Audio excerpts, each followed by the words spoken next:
തിരുവനന്തപുരം ജില്ലയിലെ 2 ലോക്സഭാ മണ്ഡലങ്ങളിലെ തോൽവി പരിശോധിക്കുന്ന CPM ജില്ലാ നേതൃയോഗങ്ങൾ ഇന്നും തുടരും.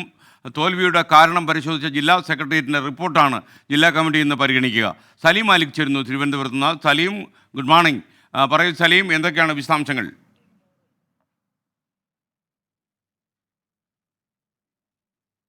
Good morning. തിരുവനന്തപുരം ജില്ലയിലെ 2 മണ്ഡലങ്ങളിലും, അതായത് തിരുവനന്തപുരം പാർലമെന്റ് മണ്ഡലത്തിലും ഒപ്പം തന്നെ ആറ്റിങ്ങൽ പാർലമെന്റ് മണ്ഡലത്തിലും LDFന് വലിയ പരാജയം നേരിടേണ്ടി വന്നു. അതിൽ തന്നെ തിരുവനന്തപുരം മണ്ഡലത്തിൽ 3ാം സ്ഥാനത്താവുകയും ചെയ്തൊരു സാഹചര്യമുണ്ട്. കഴിഞ്ഞ 3 തവണയായി അവിടെ LDF 3ാം സ്ഥാനത്തേക്ക് പോകുന്ന ഒരു സാഹചര്യമുണ്ട്. ഈ ഘട്ടത്തിലാണ് കഴിഞ്ഞ ദിവസങ്ങളിൽ ചേർന്ന ജില്ലാ സെക്രട്ടേറിയറ്റ് യോഗം ഈ തിരഞ്ഞെടുപ്പ് തോൽവി വിലയിരുത്തുകയും അതിനെക്കുറിച്ചുള്ള റിപ്പോർട്ട് തയ്യാറാക്കുകയും ചെയ്തത്.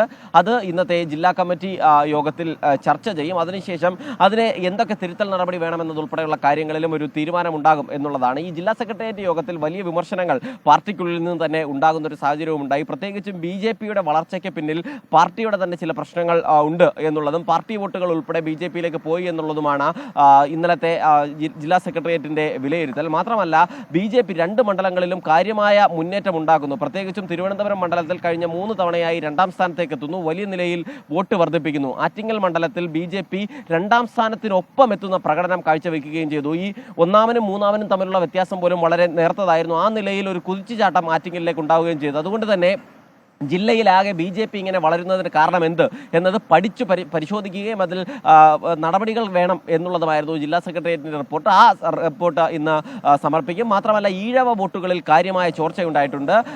LDFനൊപ്പം നിൽക്കുന്ന ഈഴവ വോട്ടുകളിൽ ഒരു വിഭാഗം BJPയിലേക്ക് പോകുന്ന സാഹചര്യമുണ്ട്. അതെങ്ങനെയെന്ന് പരിശോധിക്കണമെന്നും റിപ്പോർട്ടിൽ പറയുന്നു. മാത്രമല്ല, മറ്റൊരു പ്രധാനപ്പെട്ട വിമർശനം, ജില്ലയിലാകെ പാർട്ടിക്ക് വോട്ട് കുറയാൻ കാരണമായത് മേയർ ആര്യ രാജേന്ദ്രന് ചില നടപടികളാണ് എന്നുള്ളൊരു വിമർശനവുമുണ്ട്.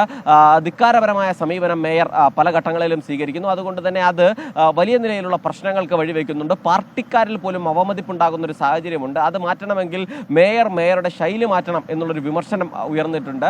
പ്രത്യേകിച്ചും വരുന്നത് തദ്ദേശ തെരഞ്ഞെടുപ്പാണ്.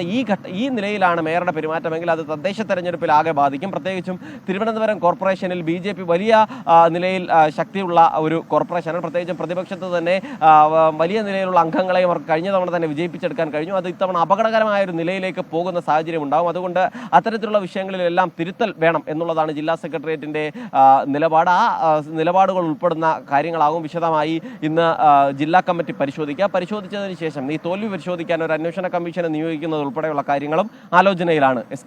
Okay, thank you. സലീം മാലിക്കാണ് വിവരങ്ങൾ നൽകിയത്.